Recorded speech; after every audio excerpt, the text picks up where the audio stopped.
Hello everybody and welcome back to the funniest tweets. Today is the Dutch Grand Prix. Yes, us as Formula One fans, we have been waiting for this moment for what feels like an eternity. But we had a banger. Yes, that's right. The weather gods arrived on a Sunday rather than a Saturday and gave us, I was going to say, an unpredictable race. I guess when you look at the results, perhaps not when you look at P1, but the rest of the complexion of the race was unbelievable. I am on cloud nine because I've had the most amazing day as well. Let's get into your reactions. Ferrari being Ferrari. Now I thought I'd start with the segment that you're all tuning in for, my reaction to how Charles Leclerc's race went. I thought qualifying was bad. And then the race happened, where he was fighting Liam Lawson for P15 at one point, and it filled me with so much emotion. I'm not going to tell you which emotion, I'm sure you can guess. At blah blah 29, why are they like this? Yeah, that man's hench. I am hench with mental distress because my expectations, right, so low, and yet we had Ferrari trying to do a pit stop without tyres. Go figure.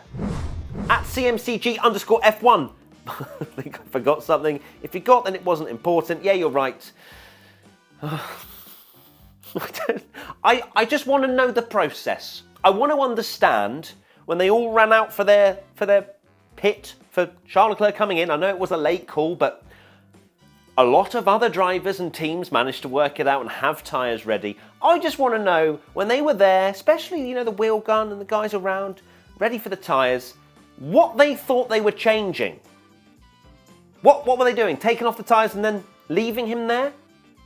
Probably would have actually done us a favour just to end it there, because it didn't get any better, did it? Even though I think Charles was running in 4th at one point, and I thought, a good day? No. At Natak SCS, didn't even last 3 laps, did they? Now, you won't be surprised that this segment is rather long, because Ferrari just love to break my heart into a million pieces, don't they? I love them unconditionally. Next week, Monza, we're going to win it. But right now, a little bit fragile. At Agent 7X200, someone check on Matt Gallagher. Well, I love the amount of people that messaged us and said, oh, I went to the Twitch to see Matt's reaction and you weren't there. Well, we were here at Zandvoort, as you may have guessed by all the stuff we've been posting. So that has kind of sort of plastered over the pain a little bit. I didn't manage to actually see Charles at all this weekend. However, I did wear a bracelet. Now, I wore a bracelet on Saturday that a fan that we did a meet-up and they gave this wonderful bracelet, P1. Honestly, the P1 fans in Dutch GP, you came out in force and I love each and every one of you. Gave me a bracelet, I wore it, he crashed in the wall. And I was like, no, I'm leaving the bracelet at home today. Not a chance. But we did a meet-up on Sunday and a different person gave me another bracelet. And it says Forza Ferrari on it. How beautiful. But I wore it and look what happened. At JoeGamer6P, Leclerc DNF. Thought I'd just roll through these because there's plenty of them. At CMCGF1 again, but this one's quite good. Sounds about right. You don't think we can make it to the end? At the moment, we don't think. I don't know if that was genuinely the quote that where it ended or not, because it looks a little bit photoshopped. But, look, on one side, Leclerc's race terrible. Carlos Sainz, though, he was feisty. Like, he looked quick in a car that didn't feel very well set up to me. Ferrari didn't look great in any condition, but Carlos had a very good race. So, big shout out to him. Rain chaos. Zandvoort certainly delivered when it comes to rain. Not just the fact that it gave us one dose of rain, but it gave us multiple doses of rain. At the start, it was chaos. At DJ Sylvion, everyone when they realised they needed to be on different tyres. I'm actually really surprised that not more teams and drivers pitted at the end of the first lap. It was so wet in that last sector. Now I know it was a little bit of rolling the dice, right? Because if it was a flash storm for one lap and then it stops, and then it dries up quite quickly, then the drivers on the softs would probably feel confident that they could not lose too much time and in fact actually gain on the drivers that pit for intermediates. But instead, Sergio Perez was the quickest man alive on those intermediates and took the lead and was, I think, 14 seconds clear of Zhou Guanyu in second. How many of you sat there and went, what am I watching? At Casito NL, Formula 1 teams be like, pit or draw 25. They just didn't want to pit, did they? I don't know if they were scared of the narrow Zandvoort pit lane where perhaps just going one extra lap around a 1 minute, 14 or so in dry conditions. I know obviously a little bit slower in slippery conditions, but I don't think they quite realised how wet it was going to be. And maybe that's the fault of them looking at that weather radar. You know, sometimes Formula 1 teams can obsess over that piece of technology, the facts that are right in front of them, when actually just sticking a good old hand out there and realising, my God, it's wet, would have maybe have been a better way to do it. At Alex Humphrey 33, Lando Norris fans, look away now. When I'm in a staying out during rain competition and my opponent is Lando Norris and his engineers. Oh God, that one hurts, doesn't it? That one hurts. Lando, of course, starting on the front row of the grid and flashbacks to Russia. Am I right? Like, that was painful again to watch, because then you go, oh, well, what if he'd pit at the start, he would have then taken the lead, and oh my goodness gracious me. But again, it's not a case of blaming a team, because it was such a, I mean, me and Tommy were lucky enough to watch the race in the Red Bull Energy Station. We could see out the window, and it was literally nothing, and then boom, and then it chilled out very quickly. So I can understand why some teams didn't pit. At Crystal Horner, all the drivers on dry tyres trying to keep the cars on track. Oh God. Is there any better time in Formula 1 when you're watching on television or wherever you might be, and it is changeable conditions and the drivers are on the wrong tyres? It is heart rate at 190 and you just don't know where to look. And that is what Zandvoort delivered multiple times. And I was on the edge of my seat, oh, I love Formula 1 so much! Sorry, I'm just really buzzing after today and this weekend. And why are we here? At Chloe D_CD, current conditions at the track. Now, this was very apt in the last few laps, you know, when they threw the red flag, I think on lap 64. And I've seen some people saying about wet tyres, oh, you know, why do they even exist if they don't get used and it's red flag? I cannot stress how awful those conditions were. Not only was it bucketing down, but the wind was incredibly strong as well. You can see some people sort of walking past and they're like, well, they are literally this person in this GIF. So I can completely understand why the FIA threw the red flag. It was not safe. At Lawrence Latif, not your parking space, Perez, time to pay your fine. Yeah, Leclerc, I think, went off there around 6 times this weekend, maybe more. Maybe I missed them in the race as well. But then, of course, Perez made that mistake at the end, which cost him P2 to Fernando Alonso, the GOAT. But again, it was carnage. Zhou Guanyu going off there as well. You've got the evidence there that it was not good to race in. At turn to page 394, all this while not being confirmed for 2024, Max undercutting, long pit stops, sliding off into turn 1, then the red flag, although the red flag did then reinstate him obviously to P3 because of the way in which when the red flag gets flown, it then counts back, similar to like how we had in Australia. But Perez, I literally thought it was slam dunk. Perez is 14 seconds clear of Zhou Guanyu at the start. It's going to be a little P1 for him, nice resurgence. But my goodness me, how quick did Max Verstappen catch his teammate? I saw that, and it was 2-3 seconds a lap at the beginning, and you're just wondering how? Like, how is Max this much quicker than Checo now? It's not even marginal, it is gargantuanal, which is not a word, but it is now. At Scuderia F1 FIA when it's raining. Look, I've explained why they threw the red flag. I back the FIA this time. This is a hilarious video, but it's not apt for this one, okay? It is not relevant because it genuinely was a lot wetter than that.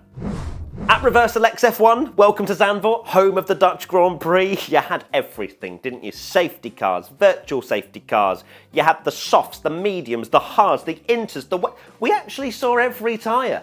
It is a slam dunk. It's a grand chelem of tyres that happened for the Zandvoort Grand Prix, which means you know it's a banger, right? And also, I've just seen in there's the Ferrari clown meme in that as well. Didn't realise that was in there until right now. So that's great. Honourable mentions. At Joe Gamer 6P, Sergeant Be Like, Logie Bear, had such a great qualifying, then crashed, although I think that James Vowles said there was a hydraulic issue or something, and it didn't look like it on the replay. But look, James Vowles says something, I believe it. Every single word that comes out of that man's mouth, I listen, I process, I digest, and I accept. So there you go, Logan Sargent. Unfortunate for him, because he was having a good weekend. At F1 Multiverse, Matt's curse versus the drivers. Not Matt's curse, it's P1's curse. Because let's get, Tommy has some bad juju as well. And we've not done great this weekend. I apologise if your favourite driver has been affected by our actions. But we also love our job and we will continue to interview drivers, so hopefully it doesn't keep happening because we do feel really, really, really, really bad. At It's Yonasa, this weekend in a nutshell, is every weekend. Tommy has a great one, I have a terrible one. I had a great weekend, honestly it was amazing, but if I was to singularly think about my Charles Leclerc fandom, awful, horrendous. But I had a lovely weekend. Tommy, he's having so many good weekends. He's like, oh, well, maybe I should have a bad one sometime. Like, just jog on. Did you hear that, Tommy? Jog on. Okay. At FF_Crafter, the real tyre whisperer. Alex Albon, I think, went 45 laps on those soft tyres. He is the tyre whisperer. Everyone thinks it's Sergio Perez. And to be fair, he was at a point in his career. But now Alexander Albon has taken that crown. And I have been incredibly impressed with Albon this weekend. Monza next weekend, I am completely backing him for a great result. Sorry in advance. At Vedant Kanduja, me waiting for summer break to be over, me after the summer break is over. We love the stress of a Formula One race, don't we? Even though, I'm pretty sure our blood pressure levels get to an abnormal high. It's all worth it for a banger of an F1 race, isn't it? At Shumini Sades, everyone waiting for the race to restart. There was a big gap, wasn't there? And there was a lot of talk of 15 minutes of clear skies, and then we're going to have another heavy rain shower, and we're wondering, is this race ever going to get back underway? And to be fair, I was like, I think they're just going to call it off if there was more rain coming. But thankfully, we finished the race. We saw it off. Max Verstappen won his 9th race in a row. And congratulations to him and the Red Bull team. Literally witnessed history today, we did. And next week we'll witness history again when he takes 10 in a row at the home of Ferrari. At McScottish5, the Dutch fans during the red flag. Honestly, the Dutch fans, they have got some serious energy about them. Just any lull in the action, boom, techno, boom, bass, boom, music. Let's get the vibes. Let's never let the vibes go below 99%. You have to give them credit. And also as well, national anthem banged when they had the podium and it was actually sung. Like, even though we've heard it a lot this year and last year and the year before, it slapped.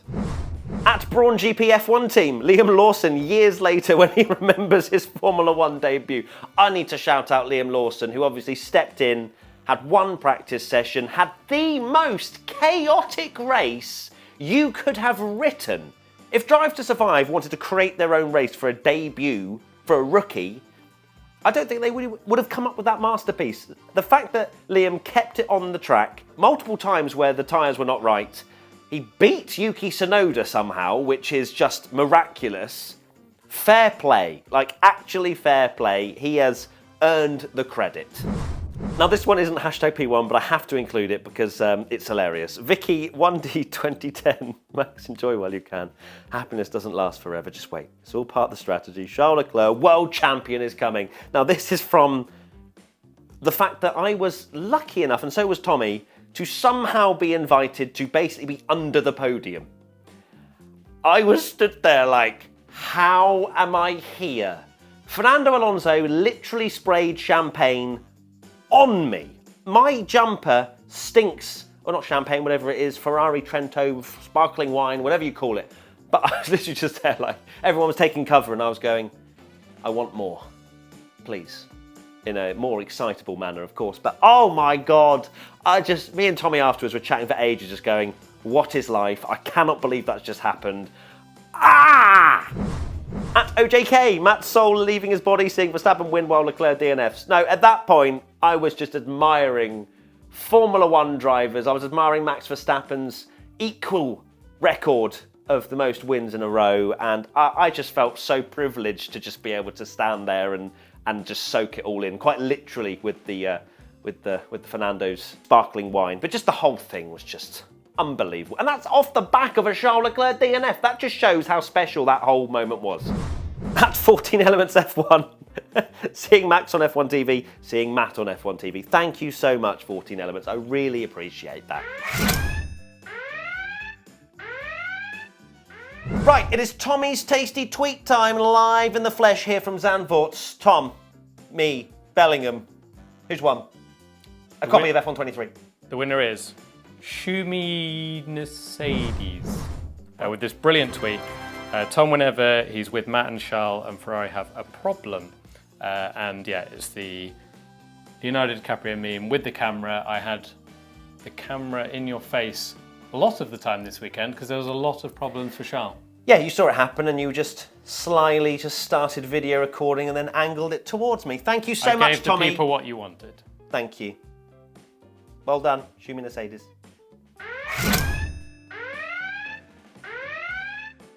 Right, that is it. Thank you so much for tuning in to the funniest tweets of the 2023 Dutch Grand Prix. I cannot thank you enough for watching, listening, just being a part of this P1 journey. Ridiculous. I know I keep saying thank you and I know I keep saying, oh my God, this was amazing. But I don't know what else to say. I am so thankful for each and every one of you for tuning in, for supporting us in any which way that you do. It allows us to live this crazy Formula One dream that, honestly, I never, ever, ever in a million years, even with a genie and a lamp, thought that that could be possible. So thank you so, so much. We'll be back tomorrow for race week again, and Monza, and lots more content as you are used to. We're not stopping any of that. And we'll be back live on Twitch as well. So look forward to that for Monza. Can't wait for a Ferrari win. And we'll see you very soon